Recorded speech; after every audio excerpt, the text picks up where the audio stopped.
Actividad 3 de Teoría Monetaria presentada por José Alberto Ortiz Muñoz. ¿Qué son las políticas monetarias en el contexto internacional? Las políticas monetarias son el conjunto de acciones que realizan los bancos centrales para controlar la cantidad de dinero en circulación y estabilizar la economía. En el contexto internacional, estas políticas no funcionan de manera aislada, ya que los países están interconectados por el comercio, la inversión extranjera y los flujos financieros.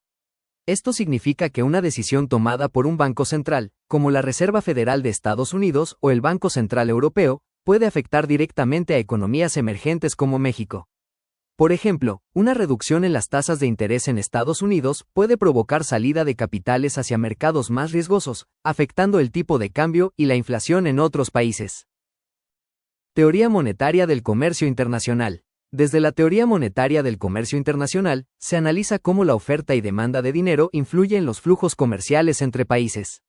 Autores como Robert Mundell y Marcus Fleming explican en el modelo Mundell-Fleming que en economías abiertas, las tasas de interés afectan el flujo de capital internacional, el tipo de cambio influye en la competitividad de las exportaciones, y la política monetaria puede ser más o menos efectiva dependiendo del régimen cambiario. Contexto de la pandemia y respuesta monetaria global. Durante la pandemia de COVID-19, las economías enfrentaron una crisis simultánea de oferta y demanda.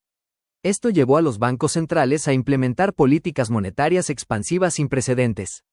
Entre las principales medidas estuvieron: reducción de tasas de interés a niveles históricamente bajos, programas de compra de activos o expansión cuantitativa, inyección masiva de liquidez en los mercados financieros.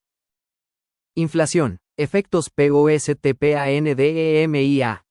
Uno de los principales efectos posteriores a estas políticas fue el aumento de la inflación a nivel global.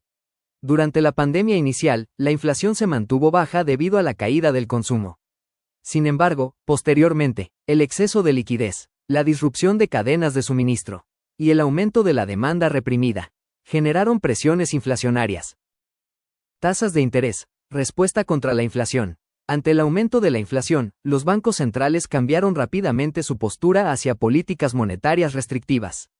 Esto implicó el aumento de tasas de interés para reducir el consumo, enfriar la economía, controlar la inflación. Por ejemplo, la Reserva Federal realizó aumentos agresivos en su tasa de referencia. El Banco de México elevó su tasa hasta niveles récord en más de una década. El Banco Central Europeo también abandonó tasas negativas. Tipo de cambio y efectos internacionales. El tipo de cambio fue otra variable altamente afectada durante este periodo. En economías emergentes como México, el peso se depreció al inicio de la pandemia por la incertidumbre global. Posteriormente se estabilizó e incluso se fortaleció en ciertos periodos debido a flujos de inversión y diferenciales de tasas de interés. Comparación internacional de estrategias. Podemos comparar tres grandes enfoques. Estados Unidos. Política monetaria ultra expansiva al inicio. Luego ajuste agresivo con alzas rápidas de tasas. Alta flexibilidad por su papel como moneda de reserva global. Bandera Unión Europea. Respuesta más gradual. Mayor preocupación por estabilidad de deuda entre países miembros. Política monetaria más coordinada pero más lenta. México. Política más conservadora. Banxico priorizó estabilidad del tipo de cambio y control inflacionario.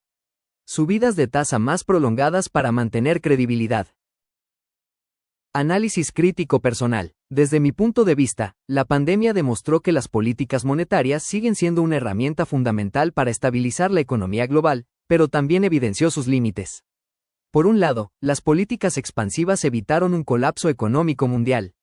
Sin ellas, la crisis habría sido mucho más profunda. Sin embargo, también generaron efectos secundarios importantes como inflación global y ciclos de ajuste más agresivos posteriormente.